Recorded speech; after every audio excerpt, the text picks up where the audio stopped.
मुद मंगलमय पूजनीय संत समाज,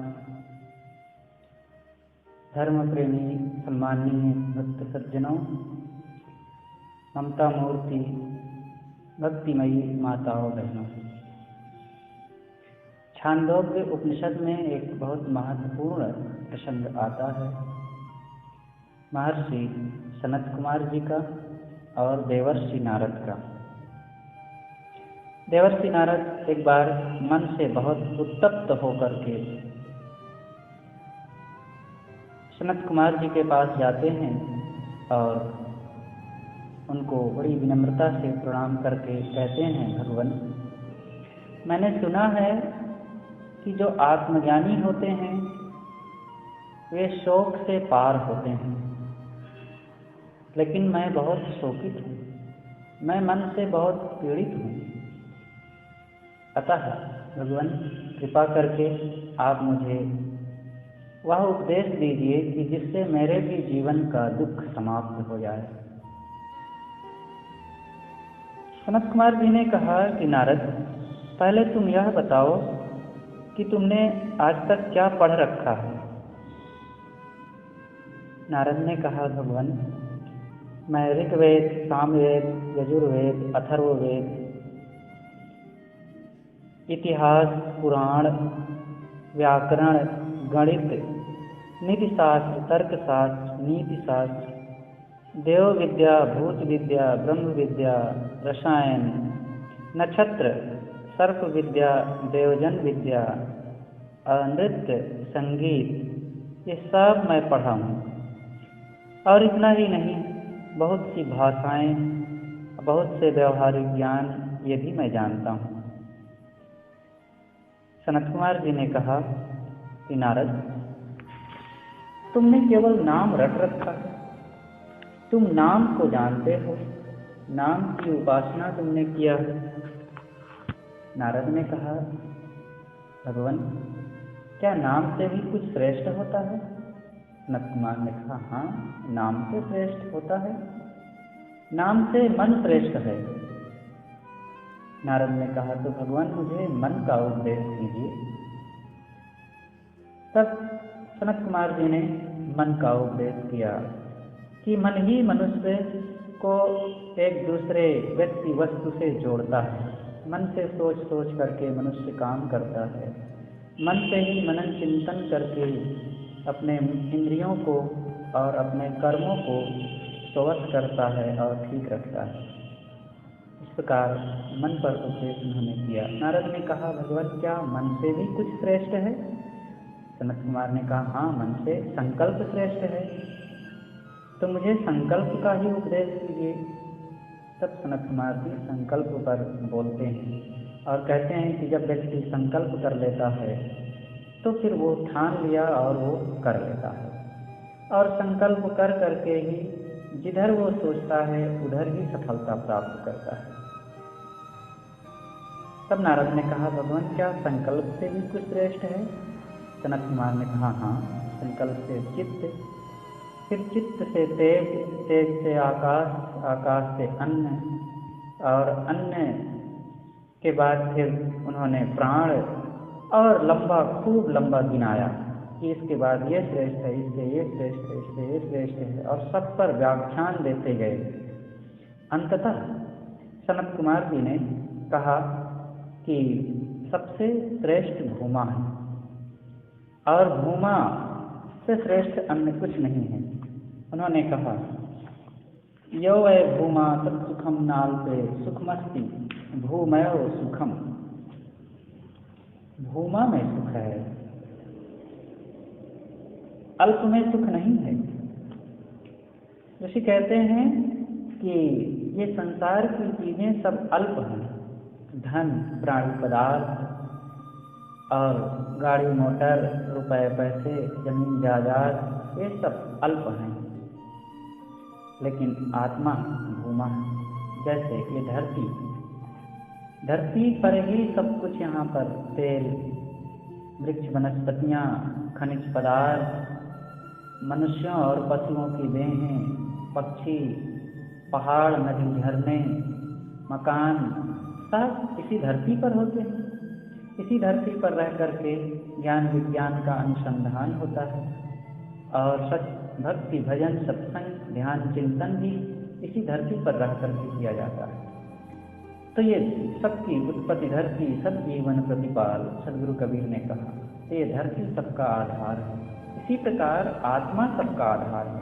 आत्मा ही भूमा है आध्यात्मिक रूप से, और आत्मा के ही आधार से ज्ञान विज्ञान का अनुसंधान होता है। आत्मा न हो तो सारे भौतिक पदार्थ यहाँ नदी पेड़ पहाड़ झरने और पशु पक्षी सूरज चांद ये सब उगते बढ़ते खिलते सजते रहेंगे, लेकिन इनके महत्व को जानने वाला कोई नहीं रहेगा। इसलिए आत्मा श्रेष्ठ, आत्मा अनल्प है, वो नित्य है, अविनाशी है। इसलिए तुम आत्मचिंतन करो। भूमा महान है। तब नारद ने कहा कि भगवान मुझे भूमा का उपदेश कीजिए। तब सनत कुमार जी कहते हैं, यत्र नानस पश्यत नानस श्रवणोत नानस विजानाति स भूमा।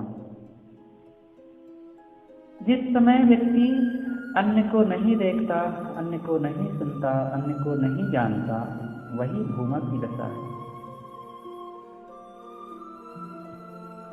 और वह कौन सी दशा है? आत्मदशा। जब आत्मलीनता का समय आता है, अपने मन से विषयों को, संसार को, पदार्थों को, राग द्वेष को सोचना जब बंद कर दिया गया, सारा चिंतन समाप्त हो गया, तब क्या बचा? शेष। इसीलिए कहा गया है शेष शाही विष्णु भगवान।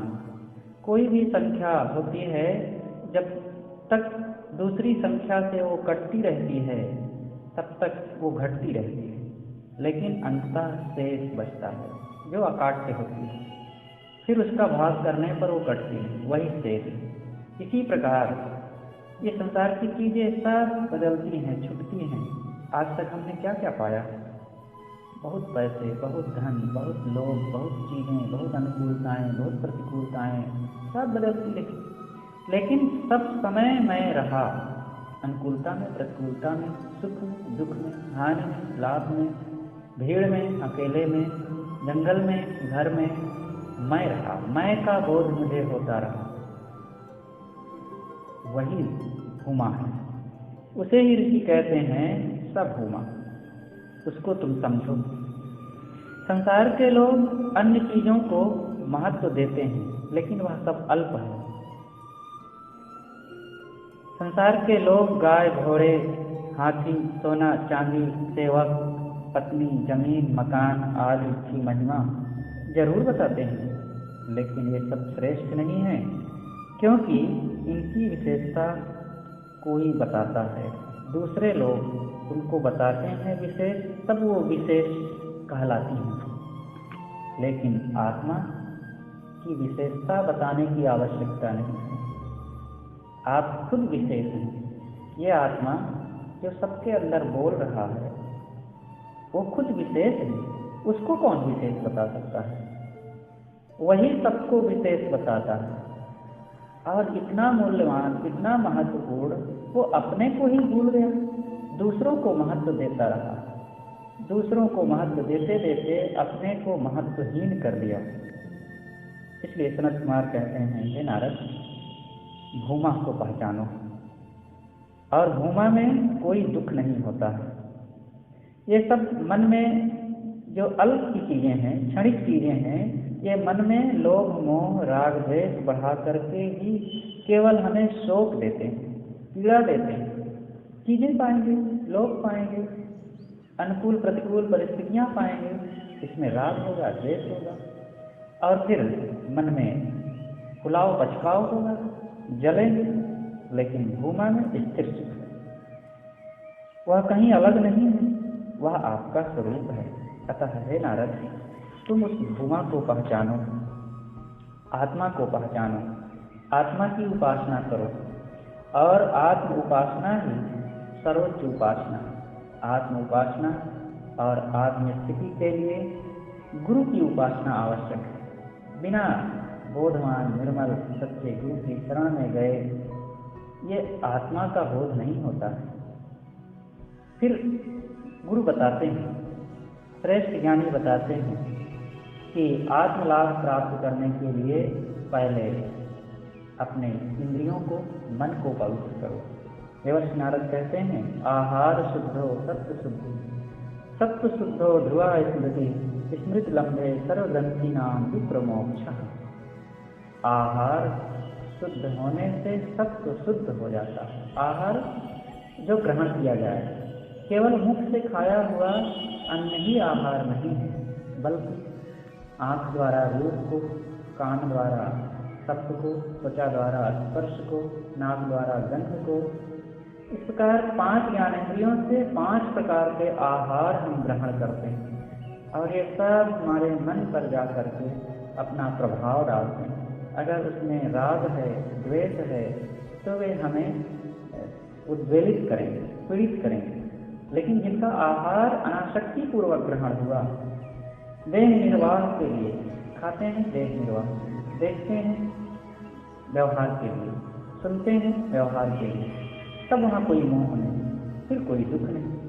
तो आहार शुद्ध होने से हमारे इंद्रियों द्वारा ग्रहण किए हुए विषय का जो हमारे मन में ग्रहण होता है, उसके संस्कार हम ग्रहण करते हैं, वह अगर पवित्रता पूर्वक, अनासक्ति पूर्वक होता है तो अंततः कहते हैं सत्व शुद्धि। सत्व माने अंतःकरण, अंतःकरण शुद्ध होता है। अंतःकरण शुद्ध होने से चित्त,